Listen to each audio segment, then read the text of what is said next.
Dari Gedung Pemper Lantai 1 Dinas Penerangan TNI Angkatan Laut 107,7 FM Radio Jalas Veva Jaimahe.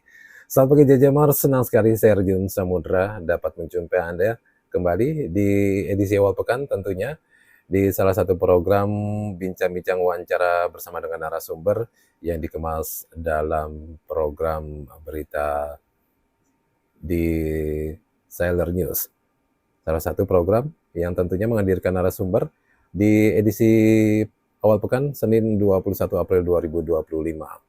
Dan Jajamas terkait juga dengan kehadiran narasumber saya di sini tentunya sebagai salah satu satuan kerja yang sangat berperan dalam penyebarluasan Radio Jalas Veva Jaimahe melalui fasilitas streaming adalah Dinas Infolata atau Dinas Informasi dan Pengolahan Data TNI Angkatan Laut. Dan telah hadir bersama dengan kita di sini tentunya ada Bapak Kadis Infolata Laksamana Pertama TNI Ferry Johansa, Sarjana Teknik. Terima kasih, selamat pagi Bapak. Selamat pagi Pak Erjun dan selamat pagi para JJMers kalian semua. Salam sehat selalu. Baik, terima kasih. Tentunya di tengah-tengah kesibukan Bapak, kami juga mengucapkan terima kasih Bapak untuk peran dari Disinfolata yang sudah mendukung kita, fasilitas streaming. Alhamdulillah kita terus bersiaran 24 jam dan bisa diterima oleh rekan-rekan kita yang berada jauh di luar Jakarta ini, Bapak. Oh iya, terima Sebagai kasih. informasi. Ya, sama saya juga mau mengucapkan ini, kebetulan kan JBJMers juga pada tanggal 17 April kemarin baru juga berulang tahun. Jadi saya beserta staf juga mengucapkan selamat ulang tahun kepada Radio JJM Suara Samudra 107,7 FM. Semoga Radio JJM semakin jaya, semakin sukses, dan semakin bisa memberikan berita dan informasi terkini dan terakurat dan bisa memberikan manfaat yang baik bagi TNI AL, TNI, dan seluruh masyarakat. Baik, terima kasih Bapak untuk ucapannya dan juga harapannya pastinya melalui dukungan dari Disinfolata kita akan terus dapat menyebarluaskan informasi ke Angkatan Lautan, kemaritiman, kebaharian kepada seluruh Jajabar yang berada di Jakarta ataupun juga yang di luar Jakarta. Bahkan rekan-rekan kita yang saat ini penugasan Bapak katanya menjadi salah satu tempat untuk melepas rindu bersama dengan keluarga, mendengarkan kita melalui fasilitas streaming. Oke, Jajamars, di pagi hari ini kita akan berbicara tentang peran strategis Disinfolatal guna mewujudkan transformasi digital dalam rangka mendukung tugas TNI Angkatan Laut. Bersama dengan Kadis Infolatal Laksamana TNI Ferry Johansa ST. Nah, ini kita kalau berbicara tentang salah satu satuan yang ada di TNI Angkatan Laut yaitu Disinfolata. Bagaimana dengan kedudukan, tugas, dan fungsi dari Disinfolatal itu sendiri, Bapak, tentunya dalam mendukung kejayaan TNI Angkatan Laut? Baik, saya akan menjelaskan sedikit saja secara singkat. Jadi, Dinas Informasi dan Pengolahan Data TNI Angkatan Laut ini adalah salah satu satuan kerja di bawah Mabes TNI Angkatan Laut, di mana Dinas Informasi dan Pengolahan Data ini dipimpin oleh seorang Kadis Infolata yang bertanggung jawab kepada pimpinan, dalam ini Kepala Staf Angkatan Laut secara langsung. Dan tugas utama dari Disinfolata ini adalah menyelenggarakan pembinaan sistem informasi dan pengolahan data secara menyeluruh di lingkungan TNI Angkatan Laut. Itu pun mencakup perencanaan, pembangunan, pengembangan, dan pemeliharaan sistem informasi untuk berbagai fungsi seperti intelijen, kemudian operasi, logistik, personil, anggaran, hingga potensi maritim. Nah, ini kita kemas agar dapat mendukung tugas dari TNI Angkatan Laut. Baik, baik. Dan kalau kita melihat lagi tadi dari perannya seperti dalam rangka mendukung informasi seperti tadi ada fungsi logistik, intelijen, personil, keuangan, anggaran, dan hingga potensi maritim. Tentunya di sini ada peran dari dunia digital, Bapak ya? Iya, betul. Nah, ini bagaimana untuk perannya sendiri Disinfolata, khususnya dalam transformasi digital TNI Angkatan Laut? Jadi dalam peran transformasi digital TNI Angkatan Laut saat ini sesuai dengan kemajuan teknologi saat ini, ya.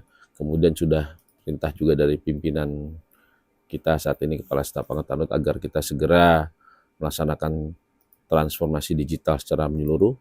Jadi kita juga mendukung kegiatan, juga ada kegiatan namanya SPBE, Sistem Pemerintahan Berbasis Elektronik, ya, di mana itu merupakan program dari pemerintah untuk menuju reformasi birokrasi yang lebih baik. Jadi di sini kita mulai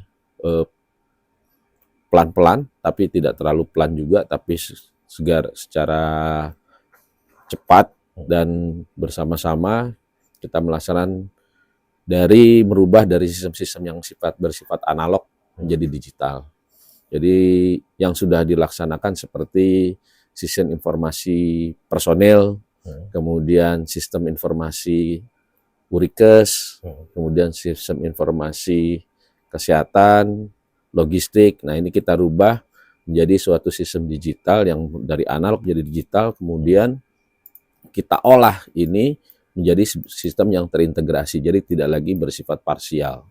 Nah, ini kita rubah agar dapat terjadi pertukaran data dan informasi secara cepat. Jadi tidak lagi manual lagi, seperti itu. Baik, baik. Dan tentunya ini kan membutuhkan suatu terobosan teknologi yang digital yang tentunya sesuai dengan perkembangan zaman, Bapak ya. Iya. Nah, kalau kita lihat dari semua kepentingan yang tadi Bapak sampaikan, ada untuk kebutuhan tadi tentunya dukungan logistik, kemudian dukungan anggaran dan lain sebagainya. Ini bagaimana juga dengan upaya Disinfo-Lata khususnya dalam memenuhi kebutuhan sambungan internet di seluruh kota atau pangkalan, terlepas daripada mungkin dari kepentingan yang ada di sana, Bapak. Jadi untuk masalah internet ini sekarang sudah memang teknologi streaming ya, itu saat ini memang suatu bukan kebutuhan lagi, tapi sudah menjadi suatu keharusan ya. Jadi kita juga melaksanakan pemeliharaan juga dan pengembangan juga terkait teknologi streaming ini. Jadi sebenarnya ini sudah dicanangkan oleh pimpinan TNI Angkatan Laut, jadi bukan hanya untuk kebutuhan hari-hari juga, tapi juga untuk mendukung kegiatan operasi ke depan, di mana pimpinan kita saat ini sedang mencanangkan bagaimana percepatan pembangunan network centric warfare di TNI, khususnya di Angkatan Laut, network centric warfare di Angkatan Laut. Jadi kegiatan-kegiatan inilah kami berusaha merapikan dari pendirat-pendirat sampai dengan alutsista seperti KRI, kemudian ada juga seperti drone dan lain-lainnya, di mana kegiatan-kegiatan ini kita coba tampilkan secara streaming atau secara live, sehingga ini kita integrasikan juga ke dalam sistem seperti command center, kemudian kita integrasikan juga kepada sistem di ruang RPK, ya, di mana kita punya ruang RPK, ruang pengambil keputusan pimpinan, di mana di situ kita olah sehingga pimpinan TNI Angkatan Laut itu bisa menyaksikan kegiatan-kegiatan yang sedang terjadi, walaupun bukan kita bilang ini ya, tapi sudah mengarah ke sana, khususnya pada saat seperti latihan-latihan maupun kegiatan-kegiatan yang lain. Baik, Bapak, untuk mendukung keberhasilan daripada program yang tadi Bapak sampaikan, tentunya kan dibutuhkan juga sumber daya manusia nih. Iya. Dari Disinfo-Lata sendiri. Bisa bercerita saya Bapak dengan mungkin bagaimana dengan sumber daya manusia yang ada di Disinfo-Lata itu, apakah memang memiliki basic dari IT semua, atau mungkin ada juga yang berprofesi lain? Karena kita lihat kan di Sat-Cyber, dalam hal ini Sisibral, juga ada dari Disinfo-Lata, kemudian juga di kami juga ada yang berbasis dari informasi pengolahan data. Bagaimana Bapak?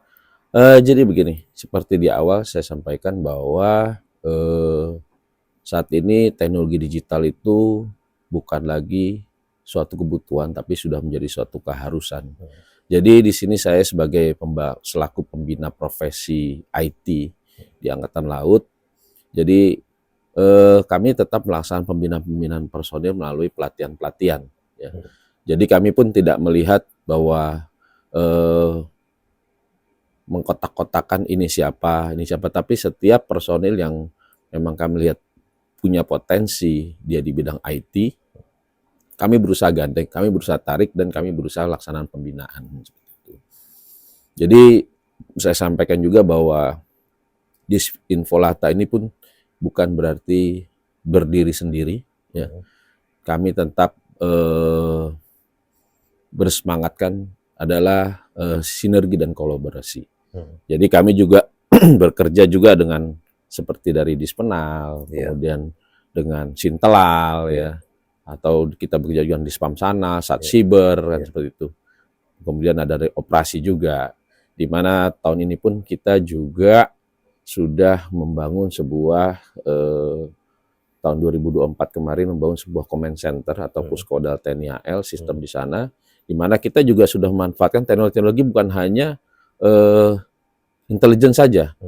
Jadi kita masukkan semua data dan informasi diolah di sana, di mana disitulah kita membutuhkan personil-personil yang memang mempunyai kemampuan untuk masalah analisa, ya, analisa, di mana dia analisa ini adalah analisa yang sifatnya IT, informasi dan teknologi. Disinilah pada saat mohon itu kita juga melaksanakan pembinaan personil. Jadi pelatihan-pelatihan yang mengarah ke sana, kita kolaborasikan dengan satker lain, kemudian kita kolaborasikan juga dengan satker di Angkatan Laut maupun di luar Angkatan Laut. Jadi kami tetap gencar melaksanakan pembinaan itu sambil juga kita melaksanakan pembinaan terhadap personil kita sendiri. Jadi kita sudah menerbitkan telegram juga kepada satuan-satuan kerja di mana kami membuka diri siap menerima BKO atau bantuan personil untuk dilaksanakan pelatihan di Disinfolata. Jadi nanti mengikuti kegiatan-kegiatan apa sih yang dikerjakan oleh Infolata, apa sih teknologi yang ada saat ini, di samping kita juga menerima siswa-siswa atau siswi-siswi yang magang gitu ya dari luar yang berbasiskan teknologi dan informasi. Jadi ada sekolah-sekolah SMK, kemudian ada perguruan-perguruan tinggi, itu kita kolaborasikan dengan personil kita. Jadi kita kolaborasikan, kita belajar bersama hanya beberapa waktu gitu. Terutama kalau yang personil hanya sekitar seminggu atau 2 minggu. Biasanya setelah itu mereka sudah mampu ditukar lagi. Misalnya setiap satker itu 3-4 orang, kemudian setelah baik sudah cukup menguasai kita tukar lagi. Kita terus tukar. Jadi kita dalam rangka peningkatan kemampuan SDM TNI Angkatan Laut. Kemudian juga kita juga mengajak juga anak-anak muda yang magang-magang itu, barangkali mungkin ke depannya mereka punya minat untuk bekerja di Angkatan Laut sehingga mereka sudah tahu apa sih yang dikerjakan oleh Angkatan Laut, terutama khususnya di bidang IT. Ini salah satu trigger juga bagi anak-anak muda yang masih bersekolah di SMK maupun di perguruan tinggi sehingga mereka mau bergabung di Angkatan Laut. Betul sekali Bapak, karena kalau kita lihat anak-anak muda saat ini memang dunia IT menjadi salah satu dunia yang paling menarik ya. Iya, betul sekali. Nah, terkait juga dengan kalau kita lihat kan perkembangan artificial intelligence. Iya. AI semakin lama semakin tentunya semakin marak, dan bahkan juga di beberapa kegiatan kita seringkali membutuhkan itu. Iya. Bagaimana Bapak melihat hal ini khususnya di Sinfolata? Jadi perkembangan artificial intelligence saat ini sudah sangat-sangat dibutuhkan lagi, sangat dibutuhkan sekali ya. Jadi saat ini kita Dinas Informasi dan Pengelolaan Data Angkatan Laut juga sedang membuat sebuah konsep, mudah-mudahan ke depan bisa terrealisasi dengan baik ya. Kita sedang membuat konsep suatu maritime big data analytic, di mana maritime big data analytic ini diharapkan kami berbasiskan dengan generatif AI atau generatif artificial intelligence, di mana dapat mendukung tugas-tugas dari Angkatan Laut khususnya dalam pengambilan keputusan oleh pimpinan, sehingga yang dulu sebelumnya kita laksanakan secara manual, mungkin memperbanyak personil untuk menganalisa bagian A, bagian C, bagian D, misalnya seperti logistik personilnya. Nah ini sudah dengan memanfaatkan teknologi generatif AI ini, kita sudah mengarah bukan hanya kepada prediktif dari hasil analisa, tapi sudah mengarah sebagai sarana preskriptif. Jadi apa yang harus dilakukan Misalnya kita menghadapi situasi tertentu, misalnya sebagai contoh kita melaksanakan kegiatan operasi gitu ya di laut. Yang kita hadapi adalah kegiatan penyelundupan. Nah, itu bukan hanya prediktif yang akan dilakukan oleh penyeludup ini seperti ini, tapi kita sudah secara preskriptif, jadi sudah mengarah kepada apa sih yang harus kita siapkan. Misalnya dari personil, siapkan ini. Untuk logistik, siapkan ini. Sampai penentuan untuk target yang akan ditangkap, misalnya kapal ukuran sekian. Jadi yang diberangkatkan adalah kapal ukuran sekian, atau dan disarankan langsung oleh si artificial intelligence agar diberangkatkan mungkin posisi KRI yang dari tempat yang terdekat. Atau kadang-kadang dia menyarankan agar kita bersinergi juga dengan stakeholder lain, stakeholder maritim lainnya, disampaikan di sana bahwa kita menghubungi misalnya seperti KKP atau Hubla atau Bakamla RI untuk bisa melaksanakan mendukung kegiatan operasi tersebut. Sehingga bisa dibilang operasi TNI Angkatan Laut ini kedepannya akan lebih efektif dan efisien. Baik. Dari teknologi IT itu sendiri. Nah, tadi Bapak kan sudah menyampaikan kepada saya juga tadi, kepada Jajamers juga terkait juga dengan peran Disinfiltrata bersama juga dengan Dispamsanal, kemudian juga Satsiberal. Nah, kalau berbicara tentang ini, sejauh mana Disinfiltrata ikut terlibat bersama dalam bidang keamanan cyber, khususnya TNI Angkatan?